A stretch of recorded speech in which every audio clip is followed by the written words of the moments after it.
What happens when the biggest name in wireless? Can you hear me now? Verizon Wireless, we never stop working for you.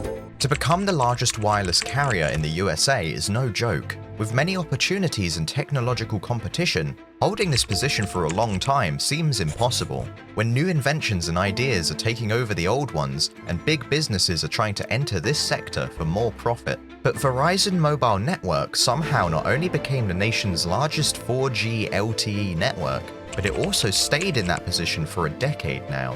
Today, we'll talk about Verizon and unveil how a company this young dominates one of the most competitive sectors in the world. In New Haven, Connecticut in 1877, a company opened its first telephone exchange. To show honor to the name of the inventor of the telephone, Alexander Graham Bell, the company was named after him.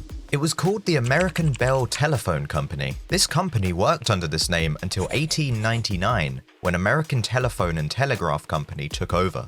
In the 1970s, the Federal Communications Commission suspected that the American Telephone and Telegraph Company was using monopoly gains from its Western Electric subsidiary to subsidize the costs of its network, which was contrary to the US antitrust law. The case was filed by the United States Department of Justice in 1974. In 1982, this lawsuit ended, and Bell Atlantic found itself boundless from AT&T. Bell Atlantic began to build its own business from that time, and it slowly gained its name in the telephone market in the USA.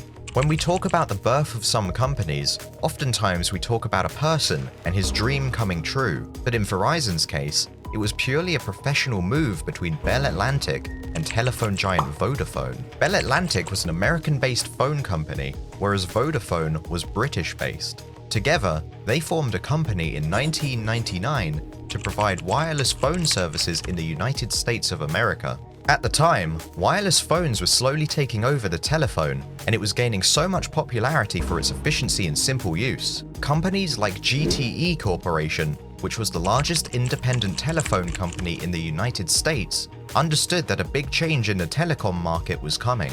This was the primary reason that GTE Corporation decided to merge with Bell Atlantic.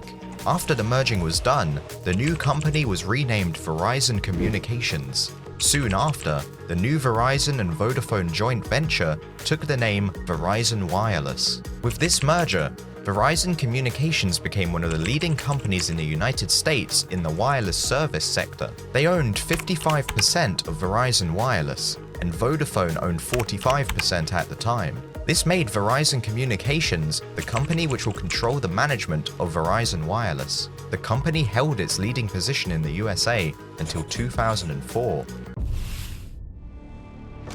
In 2004, Singular, another company in the same field, acquired AT&T Wireless Services. This move suddenly overthrows Verizon from its leading position.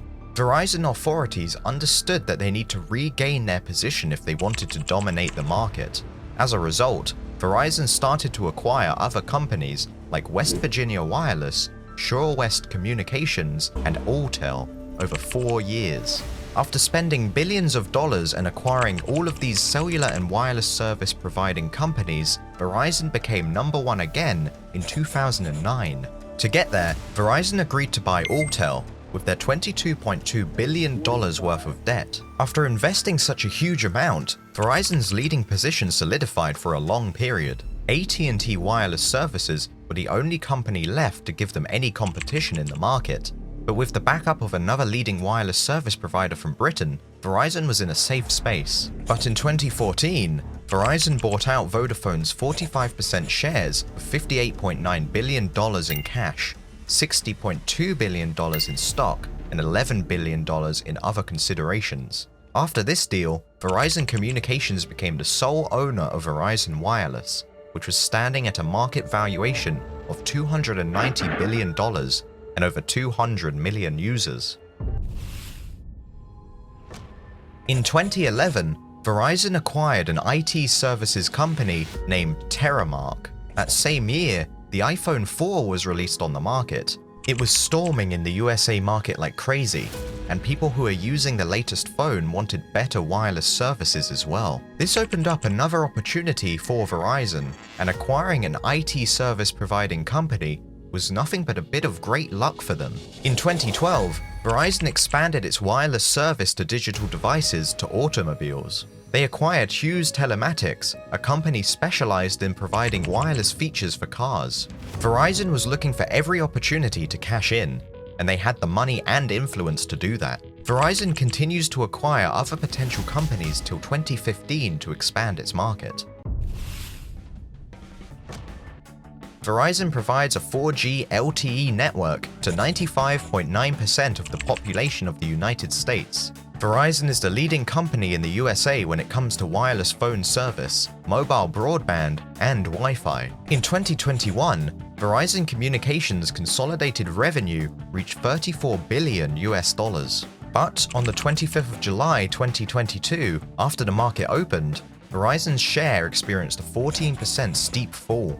Verizon is losing a big number of high-value customers in its retail sector. Seems like Verizon's longtime competitor, AT&T Wireless Services, is slowly catching up to them. But after 2 decades of dominating the market, we hope Verizon will stand on top again with their first to stay on top of the market. Who knows, maybe they'll start another acquisition quest anytime soon. But that's another if that might not need to be addressed.